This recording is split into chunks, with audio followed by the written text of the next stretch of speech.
Bonjour à tous.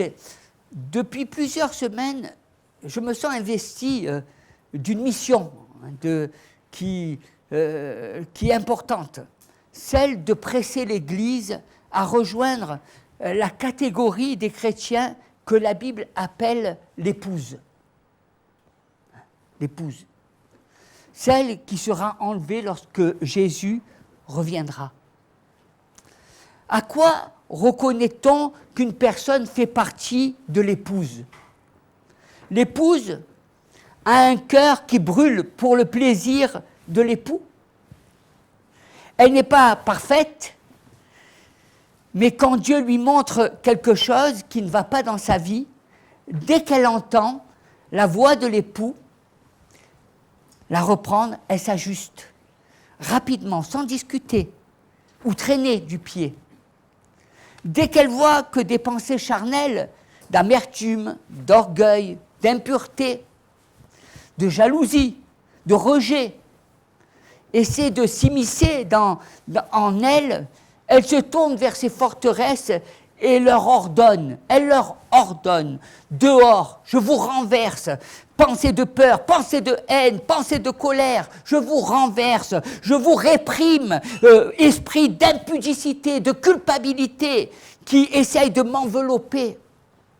Je ramène mes pensées captives à l'obéissance de Christ. C'est ça l'épouse.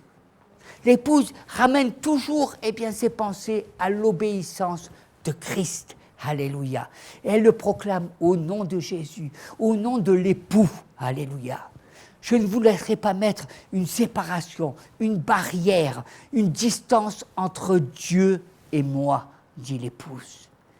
Rien ne me séparera de l'amour de Dieu. Rien. Et les croyantes de type épouse, crucifient leur chair. Travaillent à la restauration de leur âme, serrent la parole de Dieu dans leur cœur. Vous ne pouvez pas faire partie de l'épouse et mentir, déprimer, critiquer les autorités, retenir votre dîme, etc., etc., etc. En effet, l'épouse, elle se fait violence. Il faut savoir se faire violence. Un frère me disait ce matin, j'ai besoin de me faire violence le matin pour être à la prière. Parce que je sais combien, c'est important, combien je sais que ça peut m'apporter des richesses, de la vie spirituelle. Vous savez, on peut avoir de l'argent, on peut avoir un compte, on peut arriver à combler nos comptes, nos vies, mais nos cœurs, notre vie spirituelle, les vides, nos tristesses. Et l'épouse, elle se fait violence, durement. Vous savez, le matin, l'épouse, elle se lève, elle prépare. Elle veut que tout soit bien, elle est heureuse. Et elle traite son corps durement. Elle ne se fait pas de cadeaux. Elle n'est pas là en train de dire « oui, mais demain, on verra ». Non, elle ne se fait pas de cadeaux. Elle est dure avec elle-même. Alléluia. Elle veut vivre dans la sainteté. Dans la sainteté. Moi et ma maison, nous voulons qu'il y ait la sainteté, il y ait la présence de Dieu, qu'il y ait la gloire de Dieu qui se manifeste, la sainteté de Dieu. La sainteté, c'est l'amour de Dieu. La sainteté, c'est tout ce qui fait que nous sommes enveloppés dans ce manteau, dans ces bras d'amour. La sainteté qui nous donne du zèle, qui nous donne de comprendre que la vie est quelque chose de merveilleux, que c'est un don que Dieu nous a donné et que nous ne devons pas perdre notre temps. Elle se consacre, au lieu de perdre notre temps. Combien de fois j'entends des épouses qui sont là en train de marmonner, de murmurer, de se dire ceci, de se dire « est-ce que je fais bien? Est-ce que je suis récompensée? Est-ce que… » Non, l'épouse de Jésus, elle se consacre parce qu'elle sait que son époux s'appelle Jésus. C'est l'épouse de Jésus. C'est celle qui se consacre parce qu'elle sait ce qu'elle fait, elle le fait pour son époux. Elle aime son époux. Elle aime le Seigneur. C'est pour ça que je ne vous appelle plus chrétien, mais je vous appelle l'épouse. Parce que vous êtes l'épouse de Dieu. Vous êtes cette épouse que le Seigneur chérit. Alors, que Jésus revienne bientôt, je prie que Dieu vous fasse entrer dans les rangs de l'Église épouse. Il y a des églises épouses. Et il y a des églises traditionnelles. Et il y a des églises qui se perdent.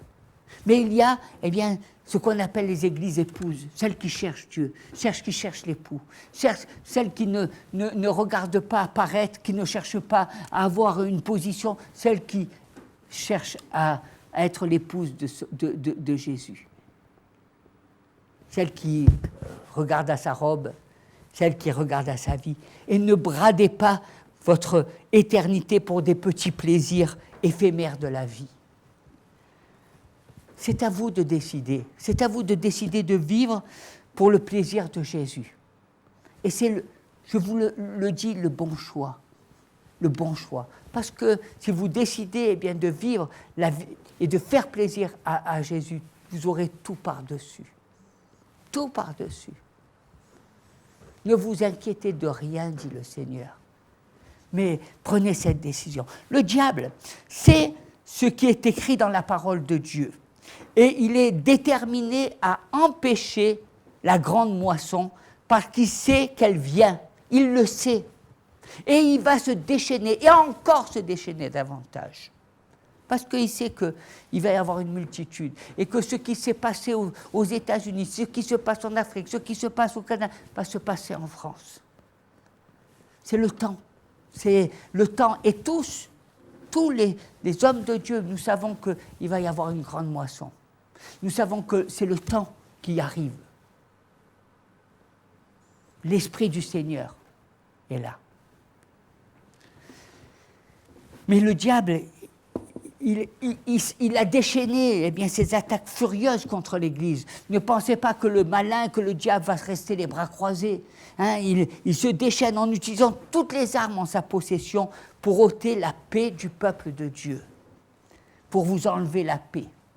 Et on voit bien cette mélancolie qui est dans le cœur de beaucoup. On voit bien la peur qui plane sur tous les pays et qui laisse dans les gens un sentiment de désespoir, un sentiment de défaite, un sentiment de découragement. Dans la maison de Dieu, le péché a été déclassé. Le péché a été déclassé. Les gens pêchent et pensent qu'ils ne pêchent plus. On ne voit plus le péché. On ne voit plus l'enfer. On ne sait même plus. On pense que même ceux qui ne connaissent pas Jésus n'iront pas en enfer, que tout le monde ira au paradis, tout le monde il est beau, tout le monde il est gentil. Où est l'évangile de Jésus? Où est la parole de Dieu? La parole qui nous dit que Jésus est venu pour nous pardonner, si tu confesses à haute voix, ton péché, il te sera pardonné. La confession, confesser, se mettre à genoux, se repentir, c'est une grâce que Dieu nous accorde. Demandez pardon à Dieu, tant qu'il fait encore jour. Mais aujourd'hui, on est là, on se bat. Et même les communautés évangéliques comme les nôtres, celles qui sont supposées porter le flambeau de la parole de Dieu, dépensent leur énergie dans des mouvements qui ne sont pas centrés sur Christ. Même nous, qui devons veiller à marcher, à rejeter, à être dans la lumière, même nous, nous sommes là à tendre la main aux convoitises de ce monde. Et nous sommes là bien souvent à nous laisser déborder ou envahir par le péché. Et nous ne le disons pas à voix forte.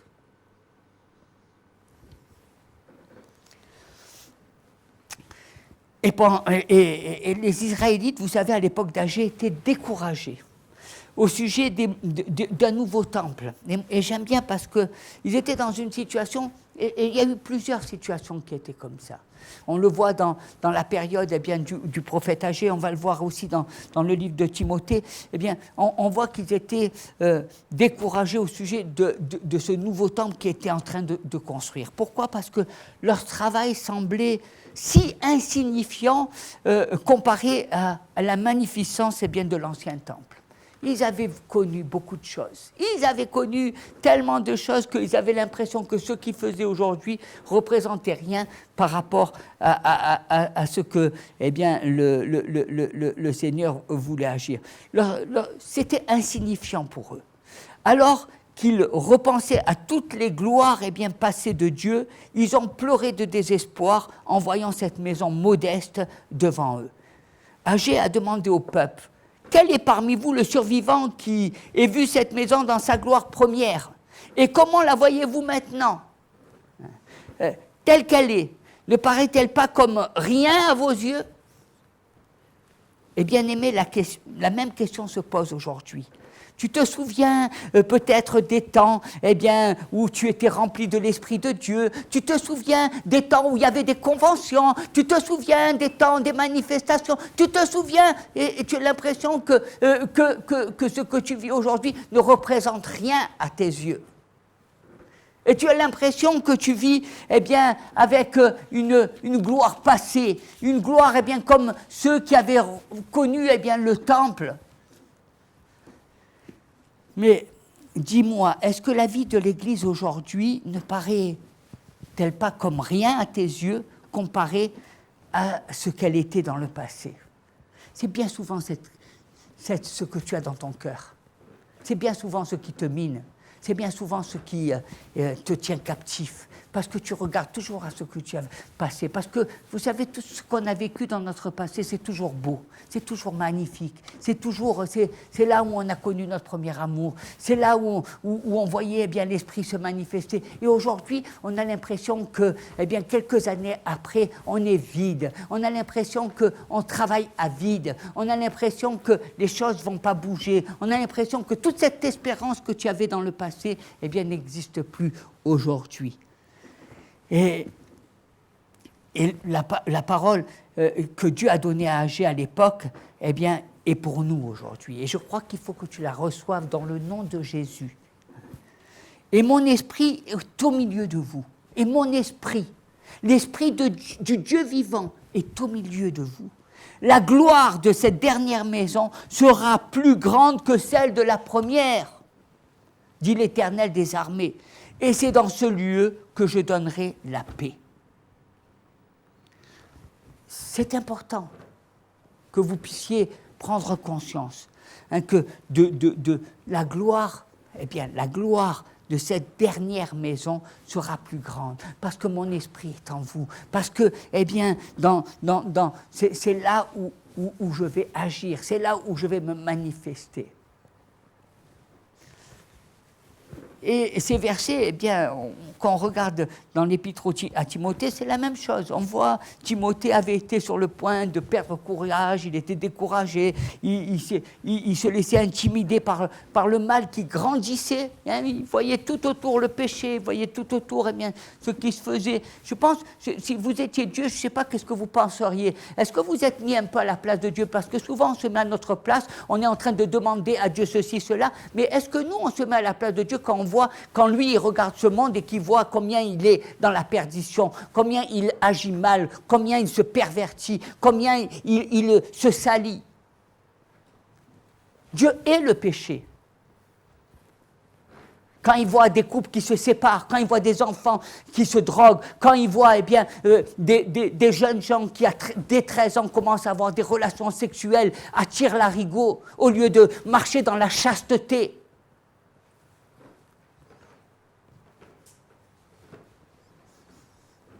On a même oublié qu'est-ce que c'est que d'être vierge dans ce pays.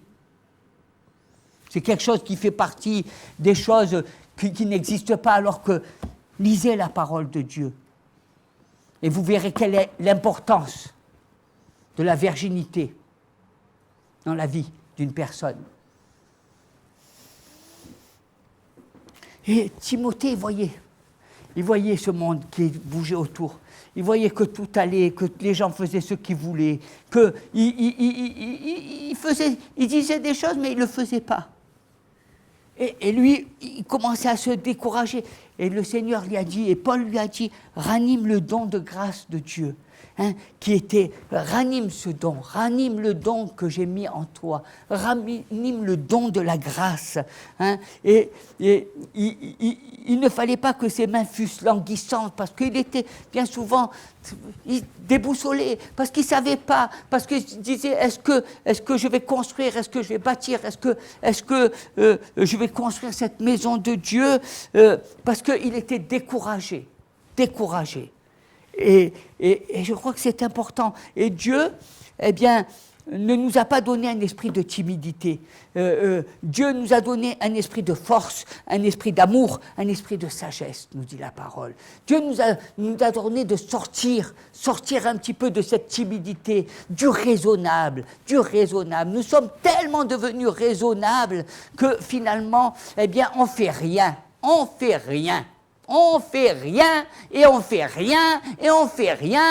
vient, eh bien, le dimanche, comme si qu'on faisait un acte extraordinaire, on passe 2 heures dans la maison de Dieu, c'est beaucoup, on est souvent fatigué parce qu'on se dit, eh bien, pourquoi on ne fait pas comme les autres, on pourrait rester chez soi à dormir. Manque de timidité, cette timidité-là qui fait qu'on n'a pas envie. On n'a pas envie. Vous savez, les chrétiens, ils n'ont pas envie. Ils n'ont pas envie de se bouger, ils n'ont pas envie de... Ils ne se font pas violence. Et c'est ce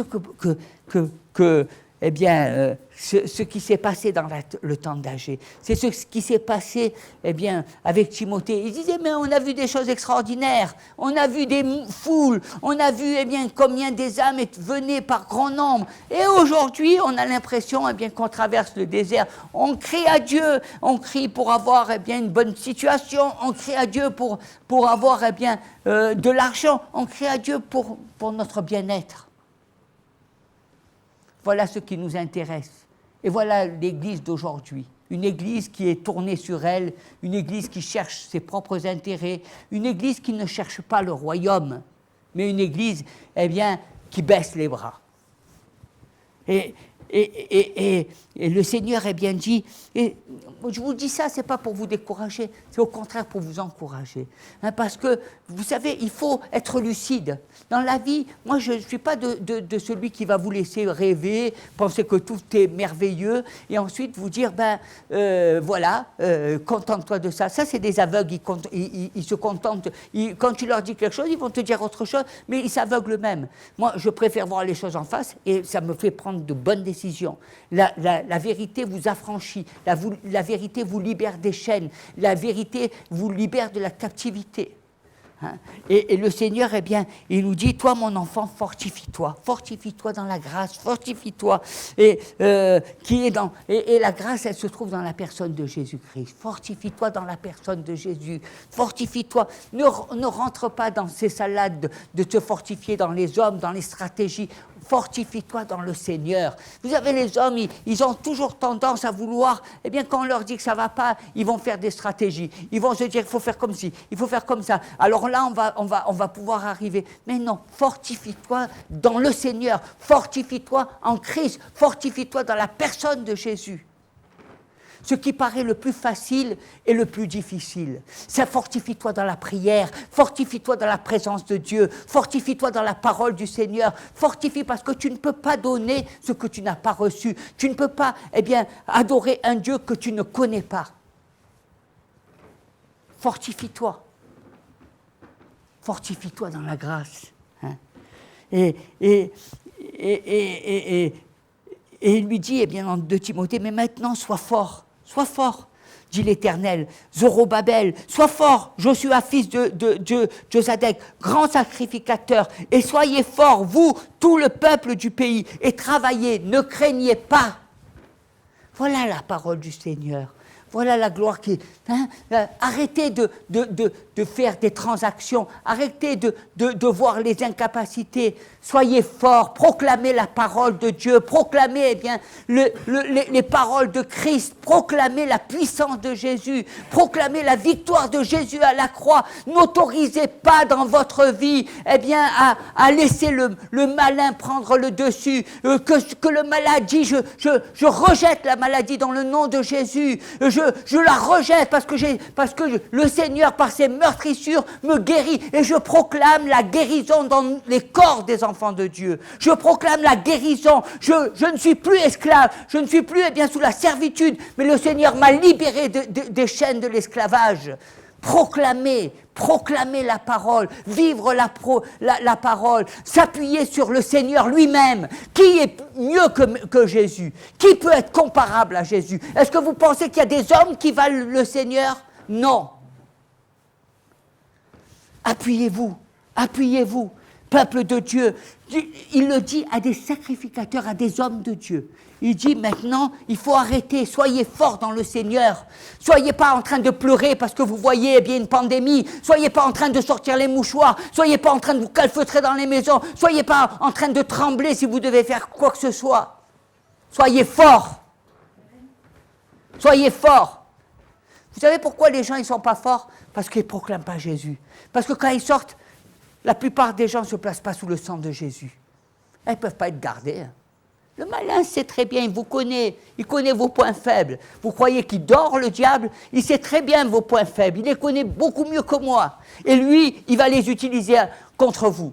Même vos paroles vous retournent contre vous-même et font ce que vous dites. Il est fort, il est bien plus fort que tu le penses. Soyez forts dans le Seigneur, soyez forts, mets ta force dans le Seigneur, au lieu toujours de vivre tes découragements, au lieu de te dire « Ah, je ne suis pas à la hauteur, ah, j'y arriverai pas ». Timothée, oh, je suis jeune, regarde les gens, ils en savent 10 fois plus que moi. Moi, je suis un jeune homme, je ne sais pas, tu vois toutes ces personnes, regarde les apôtres, eux, c'est des hommes qui ont vécu avec Jésus. Moi, qu'est-ce que je suis? Rien du tout. Mais le Seigneur et l'apôtre Paul disent « Mais arrête !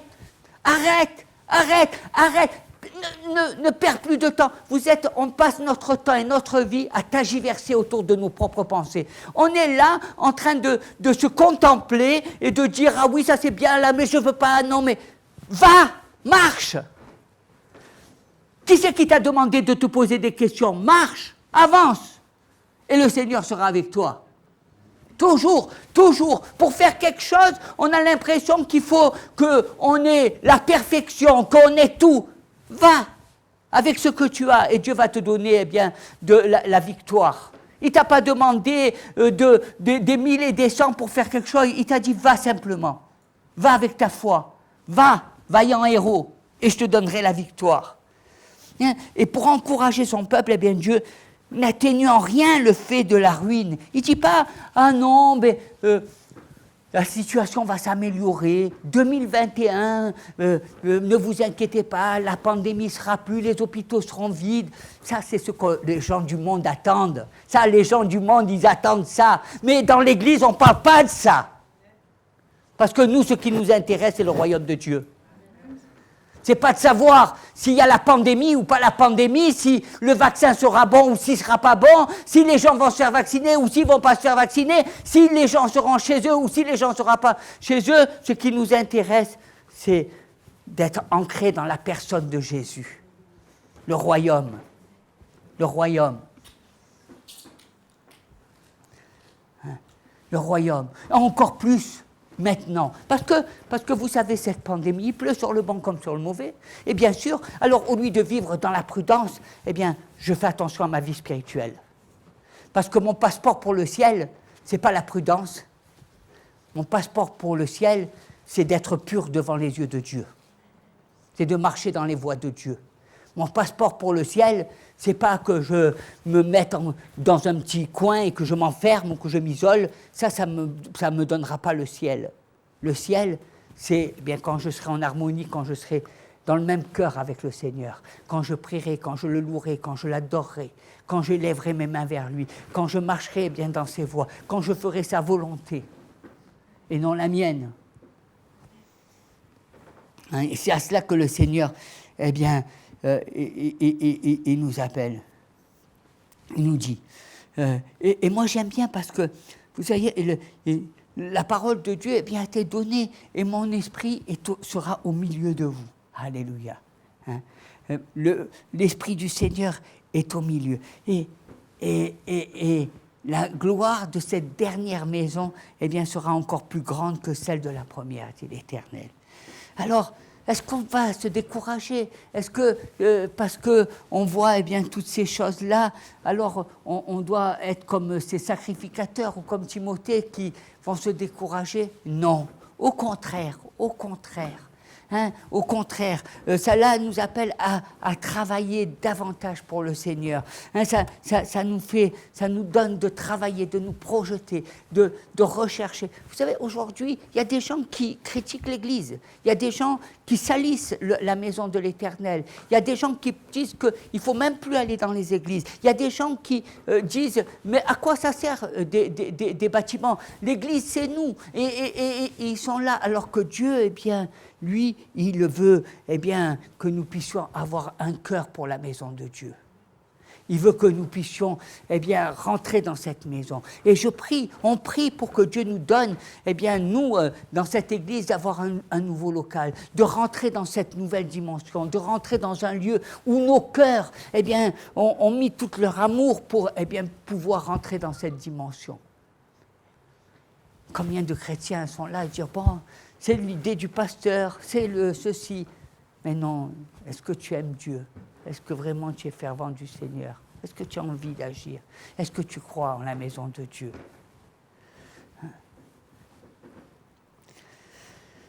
Et c'est important, vous savez, quand vous voyez, les gens, ils aiment bien regarder ça au cinéma. Quand ils voient des conventions, quand ils voient des trucs, ils disent « Ah, qu'est-ce que les églises, elles sont belles aux États-Unis. Qu'est-ce que les églises, elles sont grandes dans tel pays. Même à Paris, il y a des grandes églises. On est toujours à... Mais il ne tient qu'à nous, mes bien-aimés. Il ne tient qu'à nous. Il n'y avait que des poignées d'hommes comme ça, ils ont eu ça à cœur, et puis ils ont prié, et puis ils ont demandé à Dieu, et puis ils ont cherché, et puis ils se sont sacrifiés, et Dieu les a bénis et leur a donné de tels locaux. Pourquoi ce que Dieu fait ailleurs, il ne le fait pas dans notre maison? Vous savez pourquoi? Parce que Dieu voit la disposition de notre cœur. Il voit que le désert de notre cœur. Il voit qu'on est comme Timothée. Non, mais regarde, ça ne va pas marcher. On n'a pas assez. Mais non, pourquoi faire ceci? Regardons simplement. Non. Si tu as l'amour, si tu as la ferveur des âmes, alors c'est important que tu pries et que tu mettes toute ton énergie pour que la maison de Dieu soit honorée, pour que la maison de Dieu soit un édifice à la gloire de Dieu. On a besoin de ces édifices, on a besoin de cette gloire de Dieu. Mais les gens se disent, mais non, moi j'ai pas besoin de l'église, moi je reste chez moi, Jésus je l'ai dans mon cœur. Et oui, bien sûr, on se dit plein de salades et on se raconte, mais non, l'église c'est uniquement pour se rencontrer, tu sais, pour être avec les frères et sœurs ensemble, pour faire des repas, pour manifester notre amour frère. Non. L'Église, c'est avant tout le lieu où il y a la présence de Dieu. C'est là où il y a la manifestation de l'Esprit de Dieu. C'est là où Dieu nous ouvre les yeux. C'est là où le Seigneur fait manifester toute la connaissance de la parole de Dieu. Et c'est cela que nous avons besoin. C'est cela que nous avons besoin. Et je crois que quand on veut faire, quand on a un cœur bien disposé, le Seigneur nous dit « Je suis avec vous ». Va avec cette force que tu as, comme il a dit à Gédéon, ou fortifie-toi comme il a dit à Josué. Va, et je serai avec toi. Oui, nous avons cette force en lui pour le travail de la maison, pour y introduire ceux qui doivent en faire partie. Nous avons besoin de rentrer dans cette dimension, plus que les locaux, plus que le zèle de la maison. Le zèle. Est-ce que vous avez le zèle de la maison de Dieu? Est-ce que vous l'avez perdu, le zèle de la maison de Dieu? Est-ce que vous avez le zèle, tu sais, ce feu-là, tu sais, quand il y a le zèle, eh bien, on a envie de bouger, on a envie de faire des choses, on a envie de courir, on a envie de sauter. On est toujours comme une boule qui bouge à droite, à gauche, et on fait ci, et on fait ça. Le zèle. Tu sais, une personne qui est spirituellement, qui a le zèle, qui a le feu, qui est zélée, eh bien, elle n'est pas statique, elle bouge, elle agit, on n'arrive pas à la retenir, elle est intenable, elle va à droite, elle va à gauche, elle fait ceci, elle fait cela, elle a le zèle. Elle a le zèle, elle est dévorée par la maison de Dieu. Et je crois que ces personnes-là, tu ne peux pas les retenir. Ils font des choses, ils courent à droite, ils font ceci, ils font cela. Ils ont le zèle. Tu te dis, mais comment ils font? C'est pas possible. Un jour, ils sont là, et puis le lendemain, ils font ça, et le lendemain, ils font ça. Mais parce qu'ils ont le zèle, ils ont le zèle. Ils n'ont pas le zèle de rentrer à la maison et de rester sur les chaises longues. Ils n'ont pas le zèle de se faire un bon petit repas. Ils n'ont pas le zèle pour vivre leur zone dans le confort. Ils n'ont pas le zèle de dire, ah ben là c'est les vacances, je vais aller passer une semaine et je vais me faire rôtir dans la plage. Ils ont le zèle de la maison de Dieu. Ils courent à droite, ils courent à gauche, ils vont par là, ils font ceci, ils font cela. Ils tapent, ils sont dans des réunions de prière, ils vont là. Ils sont de partout. Ils ont le zèle de la maison de Dieu. Ils ont le zèle. C'est drôle, c'est drôle. Pourquoi les gens manquent de zèle dans la maison de Dieu, alors que quand tu les vois dans leur travail, ils sont zélés, ils vont à droite, ils vont à gauche, ils font ceci, ils font des sourires, ils sont là en train de se faire mousser, ils sont là en train de courir, en train de dire, regarde, et ce dossier, et je téléphone, et je fais ceci, et je fais cela. Mais quand il s'agit de la maison de Dieu, le zèle de la maison de Dieu, eh bien, il n'y est pas. Ah, on cherche nos promotions, ah, on cherche à avoir un meilleur salaire, ah, on cherche à avoir un meilleur confort, ah, on cherche notre bien-être. Mais est-ce qu'on cherche le royaume de Dieu? Est-ce qu'on se bat pour Dieu? Est-ce qu'on a le même zèle? Hein? Est-ce qu'on a la même flamme? Ah! Hein?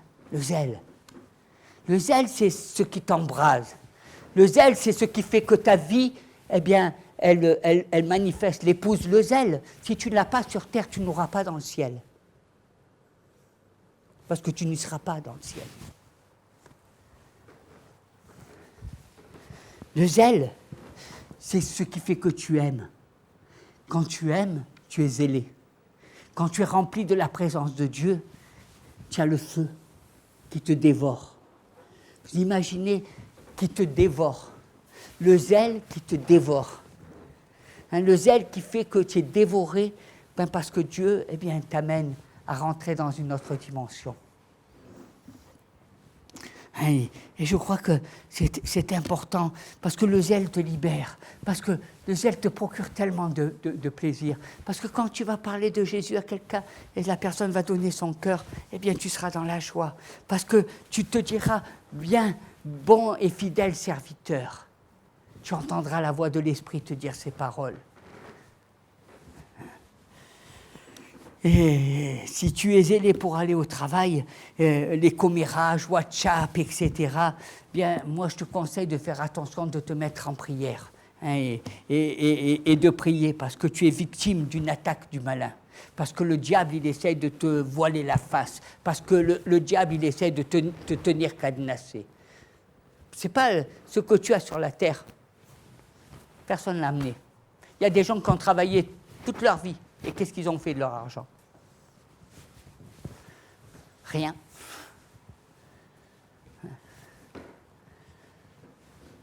Le royaume de Dieu, c'est là où il y a toute la grandeur de Dieu, où il y a tous les chants, où il y a toute la gloire du Seigneur. Et voilà, pourquoi je prie pour le zèle de la maison du Père, qui te dévore comme jamais auparavant. Dans la gloire de Dieu, il y a le zèle, il y a le travail.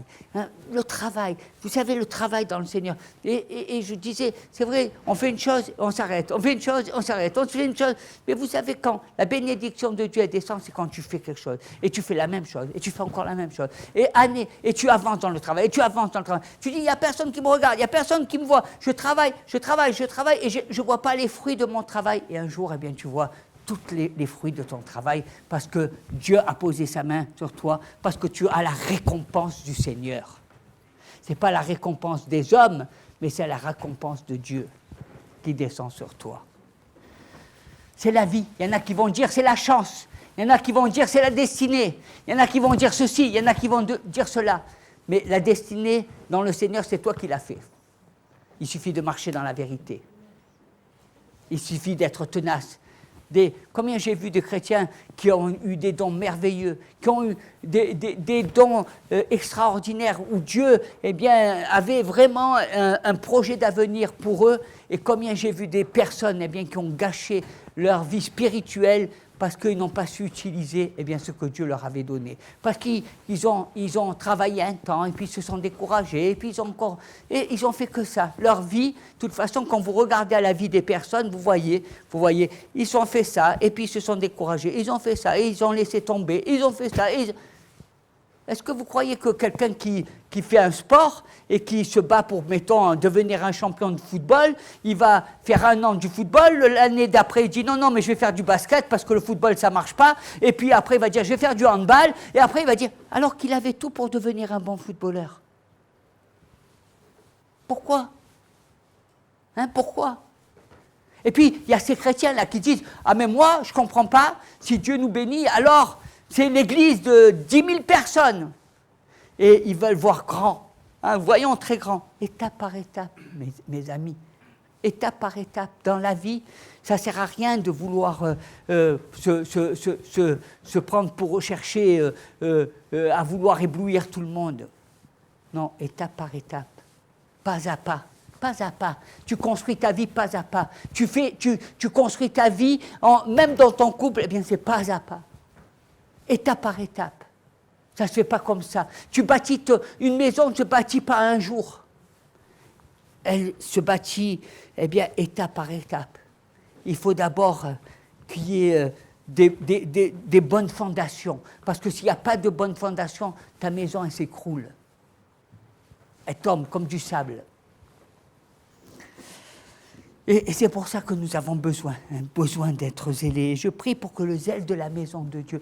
C'est vrai que bien souvent, quand on voit les chrétiens, on a l'impression que c'est des consommateurs. Ils cherchent, comme les Juifs, vous savez, les Juifs, qu'est-ce qu'ils ont fait ? Ils cherchaient la manne du matin. Tous les matins, ils recevaient la manne. Mais ils n'ont jamais voulu connaître qui donne la manne, Dieu. Ils attendaient simplement, et puis des fois ils n'étaient pas contents parce qu'ils disaient mais c'est toujours la même chose. Au lieu de chercher la personne de Dieu, de chercher qui était Dieu. Et nous avons besoin de nous approcher de Jésus. Voilà pourquoi nous sortons. Quand le feu, te saisit, il t'amène dans des endroits. Il saisit tes pieds, il t'amène. Tu ne veux pas aller dans un endroit et tu te retrouves dans cet endroit. Tu dis, mais pourquoi ? J'ai pas envie d'aller. Vous savez, c'est dur, C'est dur des fois. On est dans nos maisons, on est tranquille.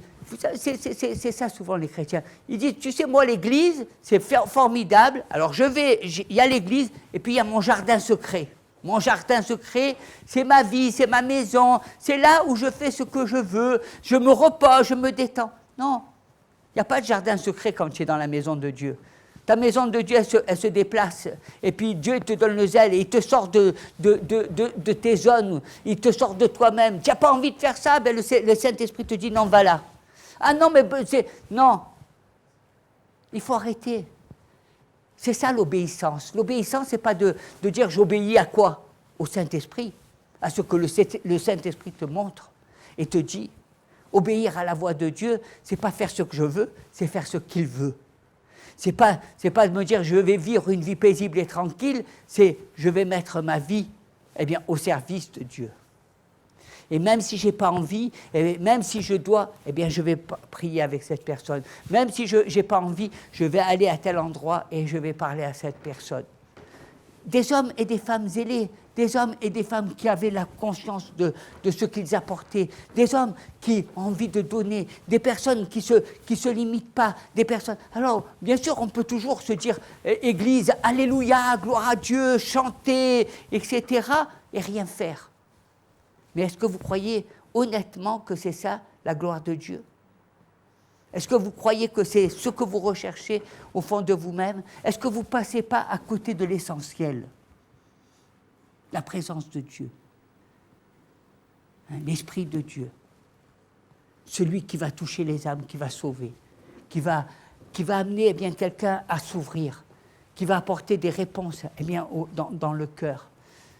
Combien de gens ils pensent être heureux, mais sont malheureux comme des pierres. Leur âme crie. Ils sont aveuglés par des passions, mais dans leur cœur, il y a le vide. Et lorsque tout le monde est à l'arrêt, tétanisé par la peur, eh bien, les hommes et les femmes zélés, les bouillants, les fervents, eh bien, ils ne se laissent pas jamais intimider. Pourquoi? Parce que c'est plus fort qu'eux, parce que leurs pieds marchent, ils avancent, ils reculent jamais. Alors qu'on leur dit, non, mais pourquoi tu fais ça? Il va t'arriver des problèmes. Non, ils continuent à avancer, ils continuent à avancer, ils continuent à avancer, ils continuent. Ils ne se laissent pas avoir. Hein? Quand on avance, vous aurez toujours quelqu'un qui viendra vous dire « Mais non, pourquoi tu fais ça? Ça ne sert à rien. Tu devrais faire ceci ou tu devrais... » Non, avance, avance, avance, avance.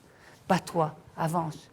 Comme cela, il y a combien de personnes eh bien, dans les épouses qui ont perdu les dons que Dieu leur avait donnés? Parce qu'ils se sont arrêtés, parce qu'ils se sont laissés aller, parce qu'ils se sont laissés porter. Mais celui qui a le feu, il continue, il continue, il continue, il continue. Et je crois que Dieu est en train de lever des personnes qui ont le feu. Et je crois que Dieu est en train d'amener eh bien, des personnes à être toujours persévérants, à être patients, à avoir toujours la joie dans leur cœur. Je pense que Dieu est en train de ramener eh bien, ce feu dans le corps de Christ. Que je le vois. Vous savez, quand vous voyez les choses, vous dites « Waouh, waouh, waouh ». Dieu est en train de toucher. Et je prie, si vous n'êtes pas touché, je prie pour que Dieu vous touche. Je prie que le Seigneur vous mette à genoux. Je prie pour que le Seigneur, que la main de Dieu s'appesantisse sur votre tête jusqu'à ce que vous puissiez être remplis de l'Esprit de Dieu. On n'a plus le temps. On ne s'amuse plus avec le Seigneur. Ce n'est pas un jeu de cache-cache. Vaut mieux prendre sa décision et dire « Je suis dans le monde et je vis sans Dieu » plutôt que de vivre dans la maison de Dieu et de vivre sans Dieu. Parce que c'est se voiler la face. Parce que c'est un manque d'honnêteté. Parce que la parole, c'est la parole. Et on ne peut pas la détourner. Et on ne peut pas la façonner. Vous savez, il y a l'apôtre Paul qui dit, vous mettez, et il a appelé les disciples, il leur a dit, regardez, il y a ici marqué pour un Dieu inconnu. Et il dit, vous savez, vous êtes en train de servir un Dieu qui est inconnu. Vous vous mettez à genoux devant un Dieu qui est inconnu. Combien d'hôtels sont dans les maisons? Combien de principautés eh bien, sont dans les maisons parce que nous ne connaissons pas Dieu? Nous nous mettons à genoux devant un Dieu que nous ne connaissons pas. Un Dieu inconnu. Alors, je crois qu'il faut apprendre à connaître le Seigneur. C'est un temps eh bien, où nous devons manifester la gloire de Dieu. Et je crois qu'il est impossible de manifester ce qu'on n'a pas. Pour manifester la gloire de Dieu, il est important de comprendre qu'on possède la gloire de Dieu. Parce que si on pense que nous n'avons pas la gloire de Dieu, eh bien, nous ne pouvons pas la mettre en pratique. Je ne peux pas donner si je crois que je ne sais pas ce que j'ai. Et découvrir comment faire activer ou manifester cette gloire. Et je crois que, je l'ai dit, pour manifester la gloire de Dieu, il faut haïr, je dis bien haïr, ce que vous vivez. Quand vous n'êtes pas bien dans une situation, quand vous vivez un moment de désert, quand vous êtes là et que vous vous posez des questions, vous dites « j'en ai marre, j'en ai marre, j'en ai marre ». Parce que c'est toujours pareil, ma vie, je ne suis pas heureux. Quand tu n'es pas heureux, tu sais que tu n'es pas heureux. Et tu dis « j'en ai marre ». Eh bien, quand tu prends conscience que tu en as marre, tu vas aller dans une autre étape et Dieu va agir. Mais seulement tu as peur Non, il ne faut pas. Mais non, ma zone de confort. Mais non, restons pareils. Mais non, pourquoi changer? Mais tu sais, vaut mieux tenir que courir. Vous connaissez bien ces dictons. Hein? Non, quand tu en as marre, c'est un nouveau départ. C'est une transformation. C'est quelque chose de mieux qui va se produire dans ta vie. Parce que tu veux qu'il y ait des changements. Tu veux qu'il y ait des bouleversements. Tu veux qu'il y ait un renouveau. Tu veux qu'il y ait une restauration. Et ça t'apporte quelque chose de bénéfique. Sinon, tu vas te contenter d'année en année de revivre la même chose. Et cette année sera la même chose que l'année 2020. Et puis 2022, ça sera la même chose que l'année 2021. Et tu vas tout le temps voir ta liste avec toutes les promesses qu'il y a eu, tous les mots d'ordre qu'il y a eu année par année. Et tu vas voir la liste 20 ans après et tu te diras, mais où j'en suis? Et c'est important, je crois, de manifester, c'est prendre conscience. Prendre conscience de qui tu es. Prendre conscience que la gloire de Dieu veut se manifester, pas chez le voisin, chez toi.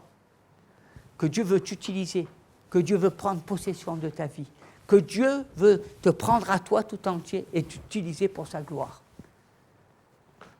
Parce que tu vas manifester la gloire de Dieu. Et comment tu peux la manifester? En étant rempli de Dieu. En étant rempli de son esprit, en étant rempli de lui. Et comment tu peux être rempli de Dieu? En te focalisant sur Jésus. Parce que si tu es focalisé sur ta propre vie, tu n'es pas focalisé sur Jésus. Si tu es focalisé sur tes propres soucis, tes propres désespoirs, tu n'es pas focalisé sur Jésus. Tu es focalisé sur toi. Concentrons-nous, recherchons. Je crois que c'est toujours important. C'est pour ça que le Seigneur nous dit, et dans Agée, il dit, la gloire de cette dernière maison sera plus grande que celle de la première, dit l'Éternel. Et c'est dans ce lieu que je donnerai ma paix. Pourquoi? Parce que la gloire de Dieu, elle est toujours associée à une maison. Elle est toujours associée D'ailleurs, dans le psaume 26 au verset 8, il est dit, Éternel, j'aime le séjour de ta maison. J'aime l'endroit, le lieu où ta gloire habite. Vous savez, le lieu où la gloire habite, Dieu a besoin d'un endroit où atterrir, d'une adresse à partir de laquelle il va se manifester. C'est important, le lieu. Vous verrez, on le verra dans les temps qui viennent, l'importance, Bethel, il y a plein d'endroits où il y avait la présence de Dieu. Il y avait, on appelle ça la porte du ciel. Il y a des portes. Et c'est pour ça que les hommes, ils faisaient des autels à Dieu, parce que c'était des portes qui leur donnaient accès au Seigneur. Et je crois que c'est important. C'est pour ça qu'il a demandé à Israël de lui bâtir une maison. Et la gloire de Dieu est localisée, se manifeste dans une maison. Et cette maison, elle sert de quartier général à partir duquel Dieu peut se manifester dans la connaissance de la parole, dans les âmes. Et nous sommes sauvés dans nos familles afin que Dieu ait un quartier général à partir duquel il se manifeste. Imaginez, plus d'église. Plus d'église, imaginez, il n'y en a plus. Vous rayez toutes les églises de France. Où est Dieu? Je vais dire, il est dans ma vie. Pendant combien de temps? Est-ce que c'est le véritable Dieu? Est-ce que vous avez la connaissance de la parole? Je rencontrais encore hier des gens qui me disent, mais moi je crois en Dieu. Oui, tu crois en Dieu, mais tu ne le connais pas. Est-ce que tu connais la parole? Non. Mais je crois en Dieu. Je m'approche petit à petit. Mais c'est des croyances. Ce n'est pas une connaissance. La connaissance de la parole de Dieu, elle s'appuie sur sa parole. Elle s'appuie sur ce que Dieu est. Arrêtons de se mentir, arrêtons de se voiler la face, arrêtons de marcher comme des aveugles. On a besoin de l'Église. Et dans l'Épître aux Corinthiens, en chapitre 6, verset 19, Dieu nous a sauvés, sanctifiés en Christ, pour habiter en nous bien-aimés. Et nous sommes devenus le temple du Saint-Esprit. Et je crois que c'est important de savoir, parce que lorsque l'Esprit de Dieu habite en nous, il habite en nous. Il habite. Il ne fait pas un séjour. Il n'est pas en vacances. Le Saint-Esprit ne vient pas 2 jours chez toi et 7 jours il est ailleurs. Quand il demeure en toi, c'est tout le temps, 24 heures sur 24. Il y a des gens qui pensent que le Saint-Esprit, et pourquoi? Parce que quand tu déménages, tu amènes toutes tes affaires, tu amènes ta valise, tu amènes tes vêtements, tu as ton mobilier, tu amènes tout. Tu n'es pas en visite, tu n'es pas en voyage. Tu amènes tout. Et quand le Saint-Esprit, il habite en toi, eh bien, il prend tout de toi. Et quand tu viens dans l'église, eh bien, c'est l'Esprit de Dieu qui vient dans la maison de Dieu. Il est rempli. Il est zélé. Il a la gloire de Dieu qui descend. C'est ça la vérité. Hein? C'est pas de temps en temps, c'est pas un petit peu oui, un petit peu non. C'est pas des tièdes. Vous savez ce que dit le Seigneur à l'église de Laodicée? Il dit, je me tiens à la porte et je frappe. Je frappe. Imaginez Dieu tout-puissant qui frappe pour entrer chez lui, alors que c'est son église, alors que c'est sa maison. Mais il a été mis à la porte ou quoi pour pas dire je rentre? Il dit je frappe à la porte et je vais venir manger chez vous. Est-ce que nous ne sommes pas la maison de Dieu? Est-ce que nous ne sommes pas l'habitation de Dieu? Est-ce qu'il a besoin de frapper à la porte pour venir dans sa maison? C'est la maison. Mais le Seigneur, il leur dit, parce que vous avez été tièdes, je vous vomirai.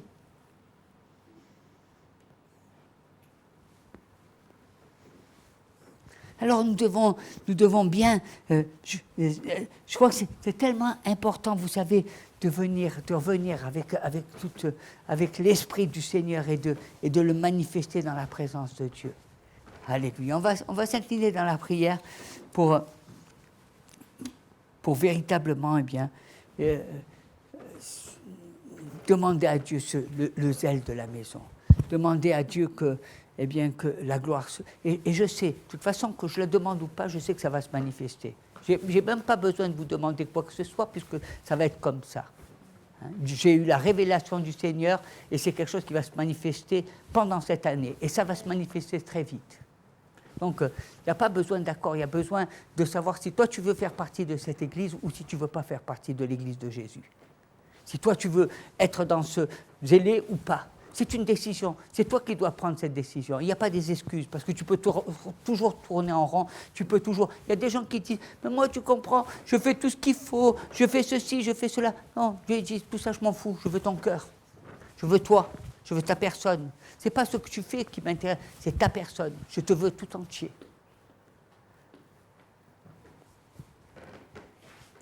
Et c'est pour ça que nous devons nous incliner, dire, Seigneur, tu vois, moi c'est un temps, vous savez, c'est un temps, et beaucoup de serviteurs de Dieu annoncent la venue du Seigneur Jésus. Moi, je ne sais pas, mais je peux vous dire une chose, que si vous êtes l'épouse de Jésus, vous devez vous préparer. Moi, je peux vous dire une chose, que si vous n'êtes pas prêts, il y aura beaucoup de gens qui vont être déçus. Mon cœur, c'est que nous soyons tous ensemble. Mon cœur, c'est que nous soyons tous, cette église que le Seigneur viendra chercher. Je ne vous raconte pas des noises, je ne vous raconte pas de l'imaginaire, je ne vous raconte pas des histoires. Je vous raconte ce qui est écrit dans la parole. Et quand la parole se manifeste, elle se manifeste. Et nous devons être prêts. Nous devons préparer nos vies. Nous devons avoir ce cœur pour Dieu. Nous devons chercher la face de Dieu. Il est amour, il est esprit. Et nous voulons que la vie rentre. Seigneur, on voit tous ces gens, les gens qui sont aveugles, ils croient qu'ils ont le bonheur. Ils pensent que plus ils ont de l'argent, ils vont être heureux. Ils pensent que ceci, mais en fait, c'est des pauvres malheureux. Ils sont comme des amérantes. J'ai vu des gens qui étaient milliardaires, ils sont malheureux comme des pierres. L'argent ne fait pas le bonheur. Hein, j'ai vu des gens qui avaient ceci, qui avaient cela. Ils étaient pauvres. Parce que dans leur cœur, il leur manque l'essentiel. Il leur manque l'essentiel. La présence de Dieu. Et je crois que je prie pour que ces âmes, pour que toutes ces personnes qui sont un jour bien, un jour dépressifs, un jour ils ont l'œuf, un jour ils n'ont pas l'œuf, un jour ils sont comme ci, un jour ils ne sont pas comme ça. Je prie pour que toutes ces personnes, à un moment donné ou à un autre, eh bien, puissent rencontrer Jésus, le véritable Sauveur, celui eh bien, qui remplit leur vie, celui qui ne comble pas le vide, celui qui les remplit de son esprit, celui qui n'est pas venu pour combler leur peine, leur tristesse ou le fait qu'ils ont gâché leur vie. Non, Dieu n'est pas ce Dieu-là. Dieu nous remplit de sa présence, il nous remplit de son onction, il nous remplit eh bien, de ses merveilles, afin que nous soyons transformés en la même image, afin que notre vie prenne du sens, afin que la vie que Dieu donne, eh bien, c'est que ça représente ce qui est merveilleux. Parce que la vie est un don de Dieu. Et sachez, quoi que vous fassiez, où que vous alliez, que vous puissiez être président de la République, ou que vous puissiez être ceci ou puissiez cela, votre vie appartient à Dieu. Et un jour vous naissez et un jour vous mourrez. Mais il faut savoir où vous allez après votre mort. Il y a très peu de gens qui s'en occupent. Le diable est là pour vous conduire bien dans son terrain. Mais moi, je vous dis de choisir le Seigneur. Parce que quand vous choisissez Jésus, vous choisissez la vie éternelle. Et ce que vous vivez sur terre n'est rien. C'est pour ça que sur cette terre, Dieu vous a sauvé pour que vous puissiez avoir accès à cette vie éternelle. Mais si les portes elles sont fermées, eh bien, ça ne sert à rien. Et ce que vous vivez sur terre, croyez-moi, c'est ça, par rapport à la vie éternelle, c'est rien. C'est rien. Vous êtes debout aujourd'hui, demain vous n'êtes plus là. Et même l'endroit que vous occupez ne vous reconnaît même plus. Les gens vont vous pleurer pendant un temps, et après ça sera fini. Et on passera à autre chose.